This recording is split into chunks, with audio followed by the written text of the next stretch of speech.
So why do you want to become a scientist? I was inspired from a young age by, people you see on TV, like Bill Nye and Neil deGrasse Tyson, and, my science teachers growing up really inspired me as well. They always showed, like, interesting demonstrations, and, I followed a lot of it, so I wanted to see what I could do. Okay, and so with this project the presentation that you pulled, how did you get involved with the University of Nebraska, Lincoln? So my advisor, Dr. Ely, she did her PhD at the University of Nebraska, Lincoln, with the group that I worked with, and she typically sends students there every summer.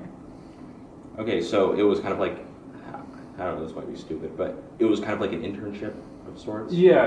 It's called a REU, Research Experience for Undergraduates. So, and then usually they're funded by NSF grants. Okay, so are you graduating this year? Yes. So what is your future, post-college? Like, what do you plan on doing? Like, you see yourself next 5-10 years? So I recently accepted a PhD position at Binghamton University. Oh yeah, okay, because I'm from Binghamton, so I know. Oh yeah, me too. Yeah. So I'm not quite sure what they work on there. I heard a little bit about lithium-ion batteries. They do research in that, but as far as that goes, when I get there, I get to pick an advisor and then work on a project that I like. Mm-hmm.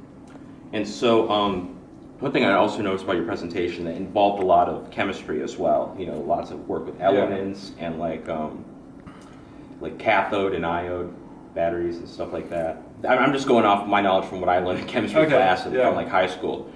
So, do physics and chemistry, do they go hand in hand in a lot of aspects? They really do, because physics is more like the base level interactions between all the subatomic particles in the elements, and chemistry, they did the synthesis for us. They made our material. They work specifically with chemicals. We use chemistry more of as a math, for calculating purposes. They actually know what they're doing with these chemicals. I don't know what's harmful and not if you hand me a bottle of something, but a chemist would. Mm-hmm. So how much of like what you've applied here with your own like study is going to be applied to your like doctorate program at Binghamton?